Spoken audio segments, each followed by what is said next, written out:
This year's NCAA tournament has been fantastic, with some incredible first and second round games that have already become instant classics. One of these games was Oakland's first round upset of the great Kentucky Wildcats, led by the great almighty Jack Golke, who put on one of the most incredible displays of shooting I have seen and is what really makes March March. He went 10 for 20 with pretty much every make being insanely contested or moving in the opposite direction. I mean, the guy was just greening everything. But what if I told you that this upset wasn't really that surprising if you've been watching the Wildcats this year? Even more, the downturn in their program has been happening for the past 3 years, and fans might be at the end of their rope with legendary coach John Calipari.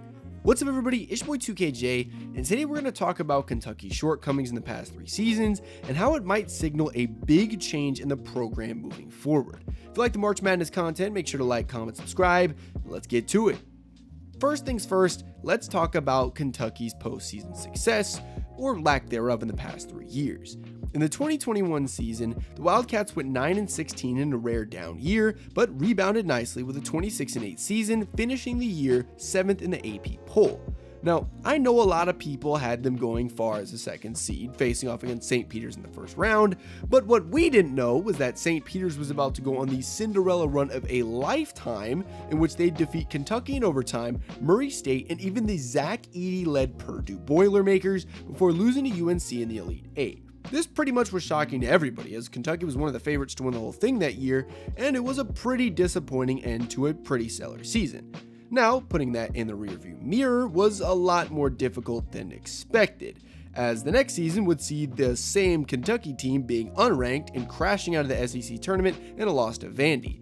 But as SEC bias does, they were still ranked a 6th seed with a 22-12 record and slogged out a first round victory against Providence, but they would fall in the second round to a fantastic Kansas State team, and for a fan base that had made it to 7 Elite Eights, yeah, I'm not reading that wrong, they made it to 7 Elite Eights from 2010 to 2019. Okay, I can understand Kentucky fans, but the seat was getting hotter. I mean, this program had experienced unprecedented success over that 2010 to 2019 stretch, and now they had pretty much lost in either the first or second round or didn't make the tournament at all in the past 3 years. Something had to change, and this was the year that something was going to. Now, what's different about this year's Kentucky team compared to last year's Kentucky team? Well, this team has a lot more talent, with potential number 1 pick Rob Dillingham headlining a team with 6 top 100 high school prospects. Led by senior Antonio Reeves, Dillingham and Kentucky native and star freshman Reed Shepherd helped lead the Wildcats back to the AP poll, posting a 23-10 record and a 12th rank in their most recent AP poll as well. Even though they lose to Texas A&M in the SEC tournament, yes, this is concerning, many fans were still positive about the team and thought they could make a real run come March. Now, as an independent watcher of the game and stats guy, I thought Kentucky was one of the teams most likely to be upset, and it had a lot to do with the way they played. The Wildcats were ranked as the second best scoring offense of all 362 Division I programs with an 89.0 points per game. Where do they rank on defense, you ask? 344th out of 362, which is their worst number since 1990, when Rick Pitino, yes, Rick Pitino, that Rick Pitino, was the head coach of the program. But as I often say, stats mean nothing without perspective, so let me give you a little bit of perspective.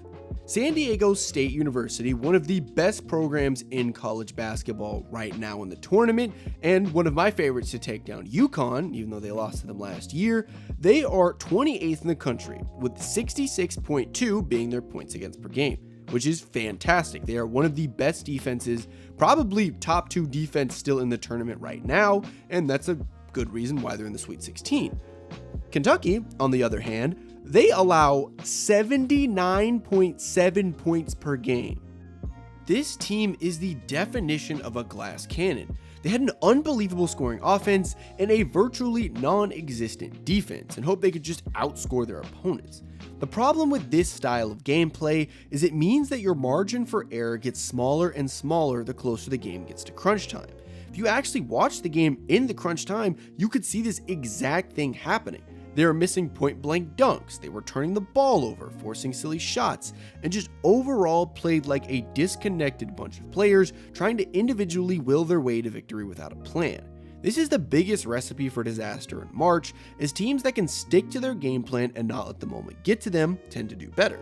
This game wasn't just a one-off though. Their loss in the SEC tournament gave me major red flag vibes because of this, and I was confirmed of all these suspicions while watching them get upset in the first round. And with all these factors, what's next for Kentucky? They've basically crashed out their past 3 tournaments and haven't had a semblance of success they had in the decade prior.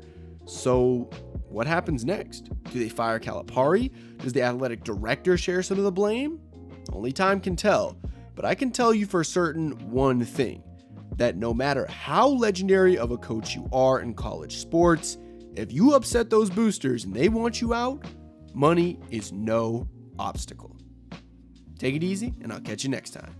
Peace.